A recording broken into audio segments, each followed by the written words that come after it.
Hello and welcome to another edition of Eastern Europe Review, the program that talks about countries east of Poland, mainly Russia, Belarus and Ukraine. This is a joint production of BELSAT TV and TVP World.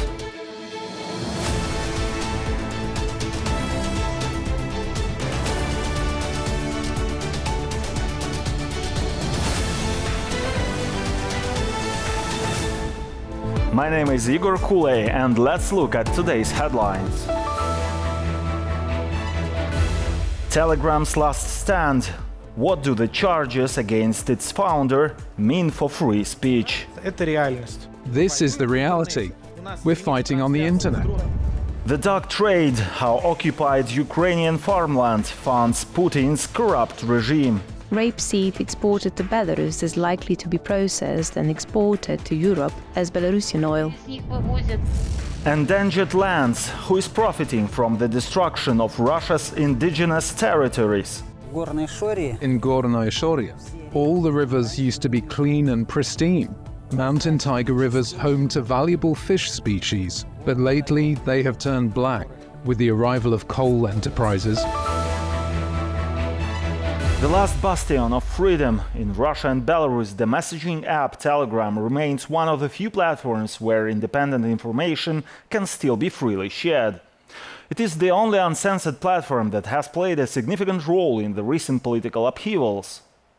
The arrest of Telegram's creator Pavel Durov in France has sparked intense reactions from both democratic forces and pro-Putin propaganda outlets. Telegram's history began in 2013, when the application was used by about 100,000 people. Over the past 11 years, it has become one of the most popular messaging platforms in the world, with nearly 1 billion users. The company maintains that its core principles are freedom of speech and the absence of censorship. The Telegram Messenger is undoubtedly the best product in its class. Pavel Durov and his small team have achieved a remarkable breakthrough. However, the history of Telegram is marked by complex compromises and, at times, opaque censorship decisions. Leonid Volkov recalls the story of the smart voting Telegram bot, a project initiated by Alexei Navalny. The purpose of the project was to promote protest voting in various elections against candidates from the United Russia Party. Lists of candidates deemed worthy of support, those with a realistic chance of defeating Kremlin-backed candidates, were distributed via Telegram a few days before the vote. However, the day before the election, Telegram blocked the bot, citing the law on the day of silence. Concerns about Telegram's security persist. There are a lot of questions about how Telegram works. We can only trust Pavel Durov and his brother, who claim that they do not share any information with anyone. Because the server-side code remains closed, no one can audit or understand how the data is backed up.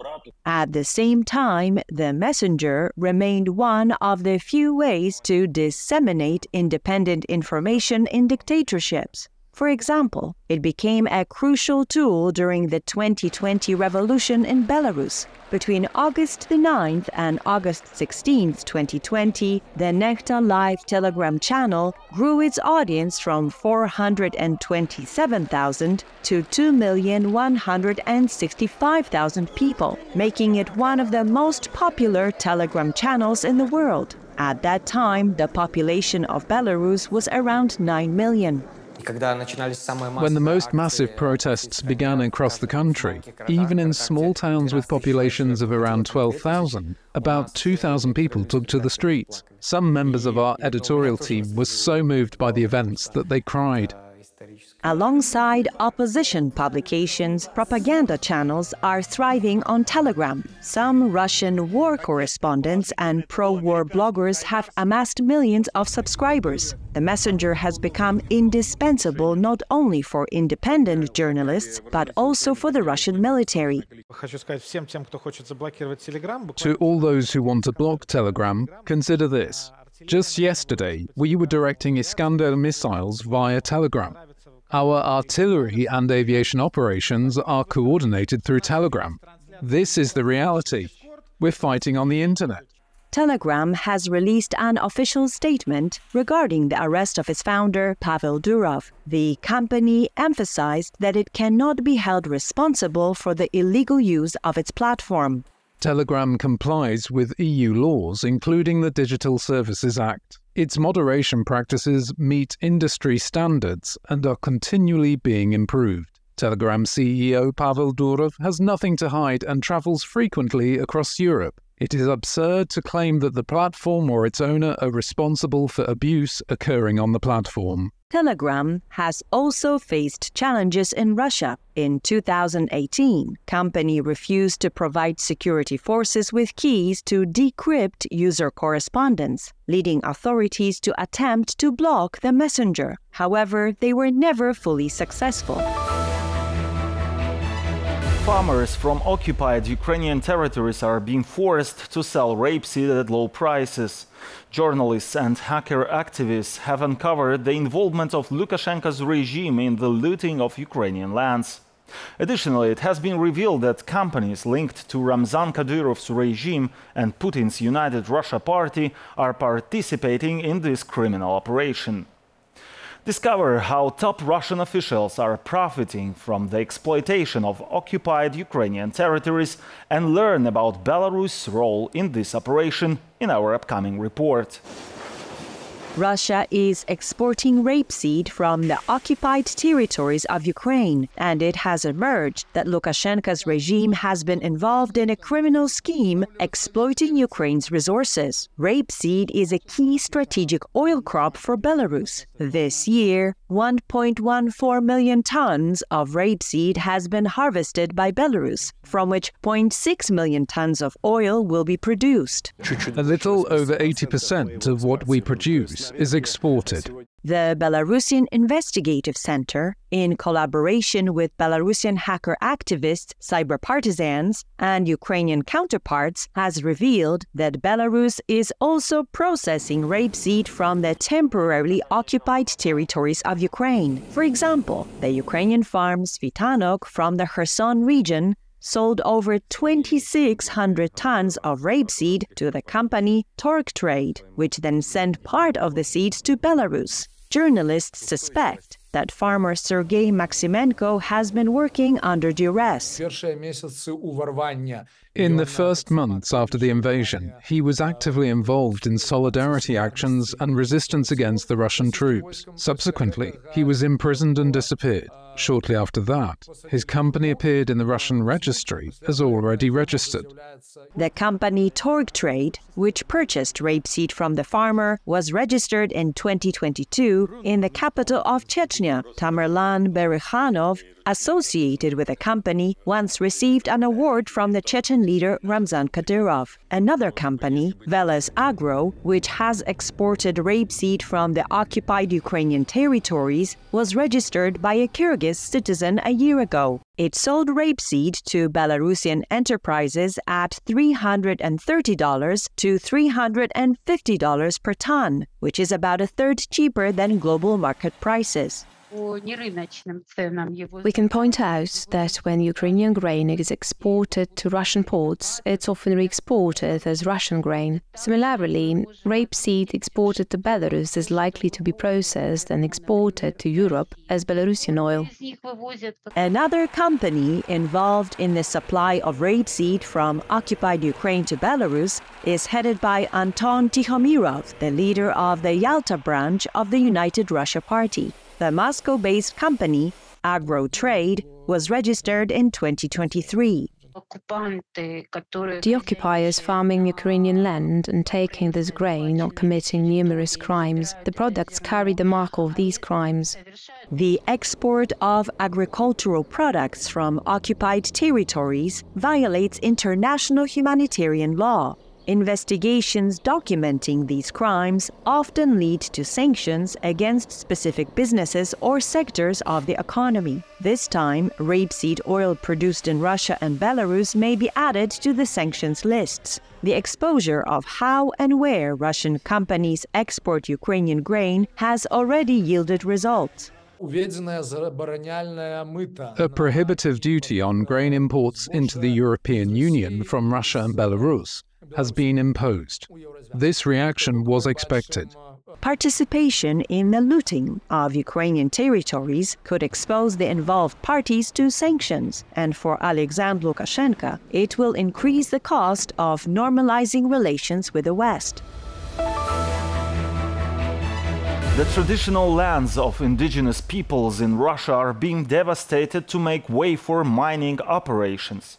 Authorities are granting commercial companies access to previously untouched areas, leading to environmental degradation and threatening the survival of indigenous communities. Residents of the Kemerovo region in Russia have recently organized a water rafting trip to defend the indigenous rivers in the region located in the heart of Siberia. In the southern part of this region lies an area known as Gornaya Shoria. The first Russian settlers arrived here only in the mid-19th century. Prior to that, the area was inhabited by the Shorians, an ethnic group with Turkic roots. Today, the Shorians still live in small settlements along the banks of numerous rivers, where their main traditional occupations are hunting and fishing. Here in Gornaya Shoria, all the rivers used to be clean and pristine. Mountain tiger rivers home to valuable fish species, but lately they have turned black.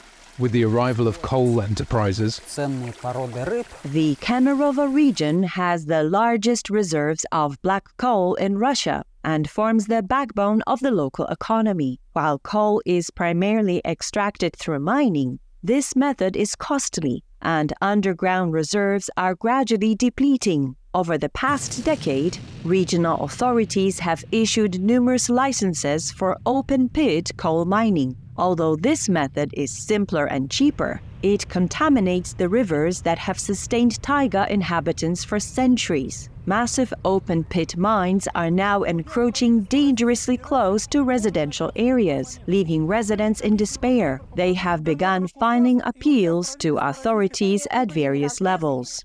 Fighting for our forests, fields and rivers to ensure a favorable habitat is not only our legal right, but also our duty. We'll fulfill this responsibility with dignity.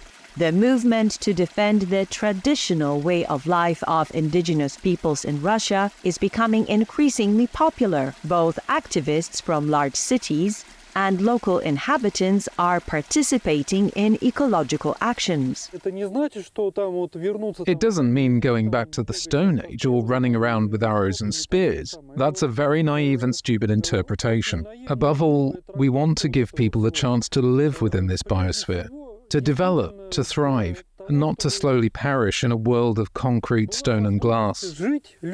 Small indigenous communities living in relative isolation from large urban and industrial centers are unable to develop physical defenses against the consequences of industrialization. The deterioration of the ecological situation poses a danger not only to the flora and fauna of the taiga, but also to the indigenous peoples.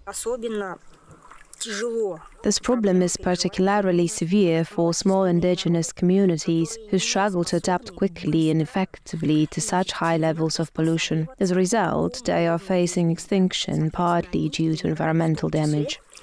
A few years ago, Russian Prime Minister Mikhail Mishustin signed a decree requiring resource extraction companies to compensate indigenous peoples for damages. However, this requirement is not universally enforced. Previously, much of the coal from the Kemerovo region was exported to Europe. After the start of the war against Ukraine and the imposition of economic sanctions on Russia, China became the main buyer of this resource. However, Beijing is unwilling to pay a fair price. Officials turn a blind eye to violations to ensure that coal mining companies don't operate at a loss. Administrative and criminal cases are brought against the most prominent environmental activists and defenders of indigenous rights.